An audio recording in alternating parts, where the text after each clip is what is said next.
This is Kim Dickerson, and this is my Week 3 reflection for MTED 502. So I am talking about the first half of the topics that were listed and trying to make any connections that I can, how I might present these to my students. So one thing that I saw was that a bunch of the topics really greatly flowed into each other really easily. So the first thing I would have my students do is recall this, because they probably already know these couple details, these two details at least, from maybe pre-algebra or elementary school, something like that. But we would have definitely talked about these in my class, geometry class. 360 degrees in a full circle if I go the whole way around. That means if I cut it directly in half, I have a semicircle, top and bottom in this case, which gives me a straight line which cuts that circle into 180 and 180 degrees, and that's when we have a straight angle. So we can say from now on that a straight angle is 180 degrees.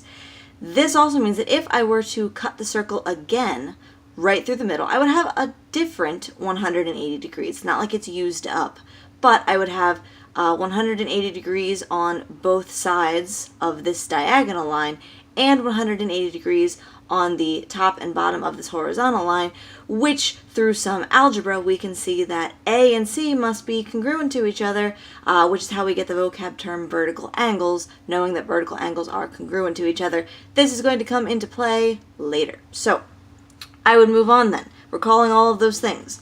The next thing we would go into is that a triangle's interior angles sum to 180 degrees, because we can see the three angles forming a line. I wouldn't tell them that part right away. I would say, well, how many degrees are inside of a triangle, and we would try to figure it out. And if the students weren't sure what we would do, one technique in geometry is always to draw some auxiliary lines to figure out what's going on. So here I have auxiliary lines coming from the base of the triangle, both sides of the triangle, which those three lines in themselves don't really help me, but what does help me is if I draw this final auxiliary line, what I've called line Q, which is parallel to R, which is the base of my triangle.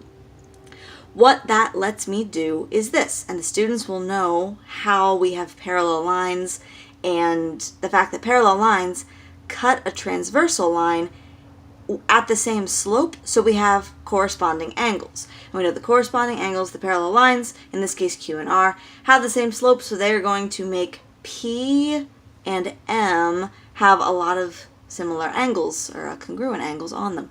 So what they would use from this known piece of information, how they would take it to this picture, is this. If we have angle A down here, they should see that, well, if P is also intersecting Q up here, let's call this A prime and A must be congruent.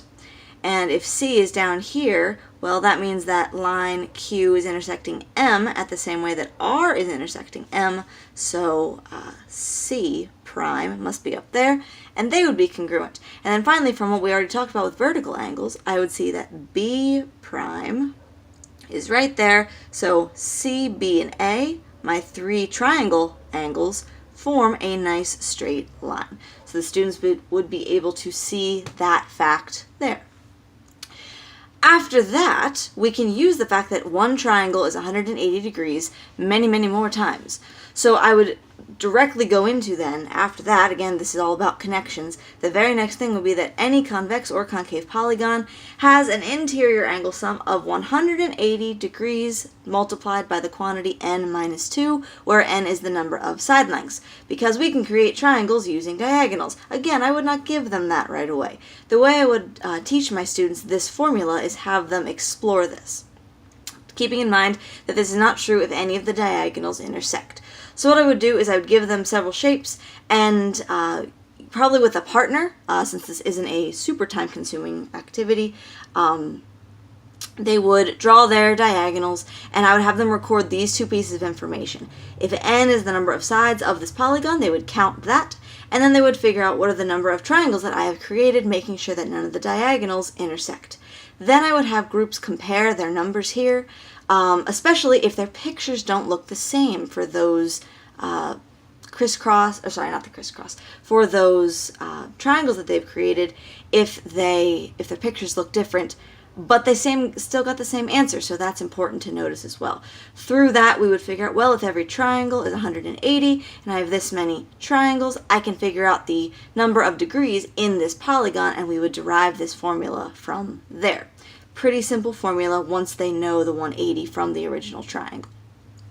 The final thing that I would talk to my students about, again, it goes right down the line, is this little nice formula here. The sum of the exterior angles of any polygon, a convex polygon, is 360 because of this formula. I did not know this formula until it was listed on our topic list this week. I said, wait a minute, the exterior angles is 360. I can just make that jump. It's a rule. But this is why it's a rule.